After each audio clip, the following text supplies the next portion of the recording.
Shalom saudara terkasih, ibadah minggu adalah salah satu kebiasaan utama dalam kehidupan orang Kristen. Banyak di antara kita mungkin telah mengadopsi rutinitas ini sejak kita kecil. Namun apakah kita benar-benar memahami mengapa kita perlu beribadah di gereja? Karena di sisi lain ada orang yang merasa tidak perlu beribadah secara offline, cukup ibadah online saja. Toh itu termasuk ibadah juga kan? Atau yang paling penting bagi mereka, hubungan mereka dengan Tuhan. Yang penting saya saat teduh, saya berdoa, saya baca firman Tuhan. Beribadah datang di gereja, tidak penting. Apakah benar demikian? Saya sampaikan kepada saudara, kalau fisik Anda sehat, atau tidak sedang ada wabah penyakit seperti beberapa saat yang lalu ada corona, maka saya ajak saudara untuk datang beribadah kepada Tuhan di gereja.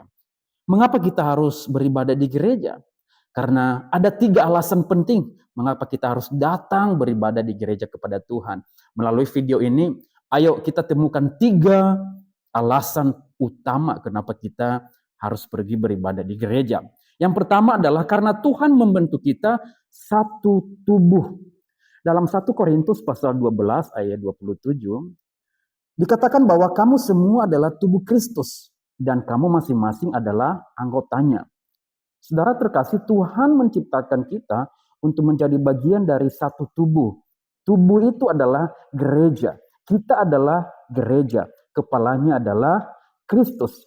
Nah, melalui ibadah minggu, memberi kesempatan kepada kita untuk berkumpul, berfellowship sebagai satu tubuh. Bersatu dalam pelayanan, bersatu di dalam ibadah, bersatu di dalam penyembahan kepada Tuhan.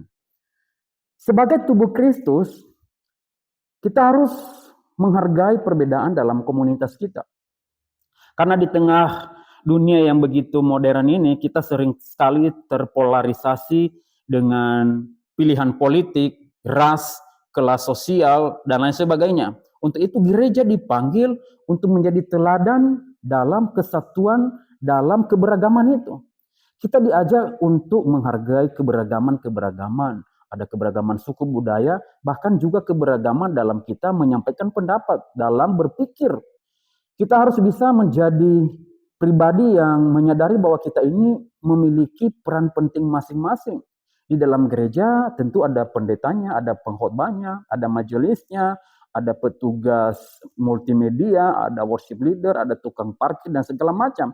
Itu adalah keberagaman yang ada di dalam pelayanan gereja. Dan sebagai tubuh Kristus, kita harus menghargai perbedaan itu. Saudara yang terkasih, sebagai tubuh Kristus, kita harus melayani sesuai dengan karunia kita masing-masing.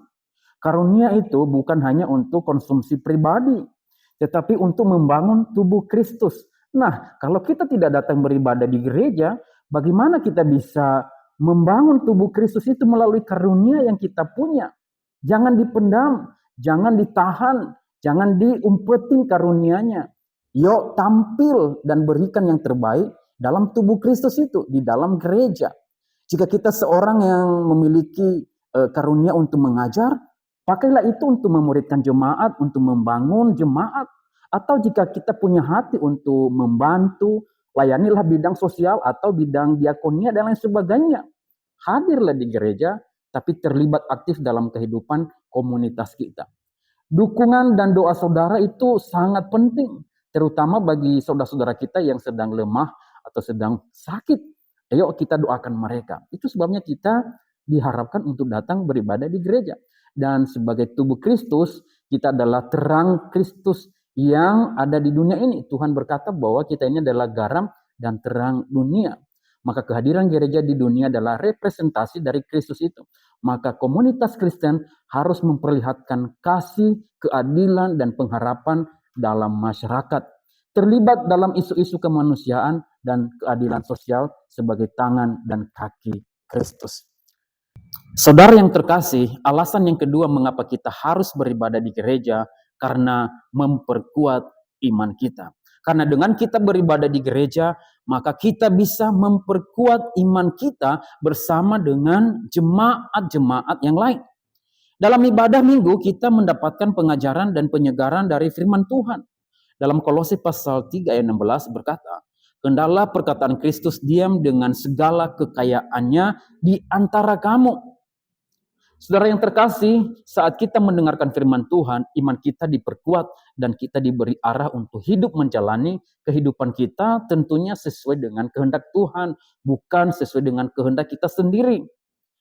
Kristus mengharapkan jemaatnya untuk bertumbuh dan menjadi kuat, menjadi dewasa. Pertumbuhan yang baik akan tercapai ketika Anda mengkonsumsi makanan yang sehat secara berkelanjutan. Sama halnya dengan iman. Iman perlu asupan yang sehat dan berkelanjutan. Baca firman Tuhan, datang beribadah, dan berdoa dan berserah kepada Tuhan. Itulah vitamin yang ampuh untuk iman Anda menjadi kuat dan sehat.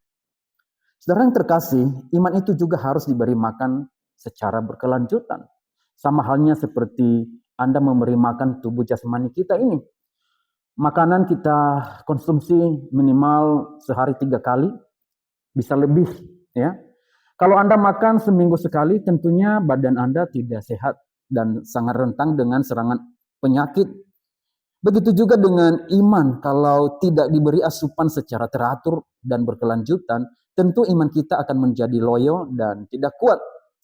Bahkan iman kita bisa mati. Di saat ada badai yang menerpa, tentunya kita tidak akan kuat, kita akan jatuh dan tidak berdaya.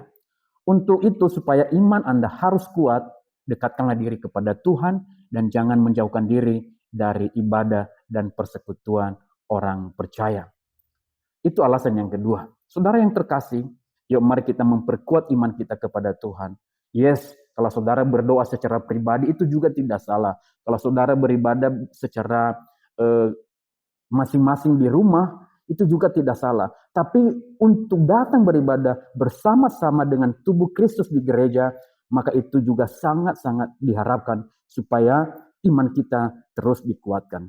Alasan yang ketiga, mengapa kita harus beribadah di gereja, karena bersekutu dengan sesama orang percaya. Karena kita berfellowship dengan orang-orang yang percaya kepada Tuhan Yesus. Kebersamaan dengan sesama orang percaya adalah salah satu keindahan dalam ibadah minggu itu. Seperti yang dituliskan di dalam Kisah Para Rasul pasal 2 ayat 42. Berkata demikian, mereka bertekun dalam pengajaran rasul-rasul dan dalam persekutuan. Dan mereka selalu berkumpul untuk memecahkan roti dan berdoa. Saat kita berkumpul, kita dapat saling menguatkan, memberi dukungan, dan berbagi kasih sesuai dengan perintah Tuhan. Dengan hadir secara offline, kita akan lebih mudah untuk bisa bersekutu bersama dengan orang percaya. Ibadah minggu adalah saat di mana kita dapat bersama-sama menyembah Tuhan. Dalam Efesus pasal 5 ayat 27, mengucapkanlah syukur senantiasa atas segala sesuatu dalam nama Tuhan kita Yesus Kristus kepada Allah dan Bapa kita. Saat kita menyembah bersama, kita mengungkapkan rasa syukur kita, cinta dan penghormatan kita kepada Sang Pencipta kita. Menghadiri ibadah minggu bukan hanya sebagai rutinitas mingguan kita, namun lebih tentang menumbuhkan hubungan yang lebih dekat dengan Tuhan dan sesama. Dengan demikian, datanglah beribadah kepada Tuhan pada hari Minggu, bukan hanya sekedar kewajiban, melainkan sebagai wujud kasih kita kepada Tuhan dan juga kepada saudara-saudara seiman kita. Tuhan Yesus memberkati kita. Amin.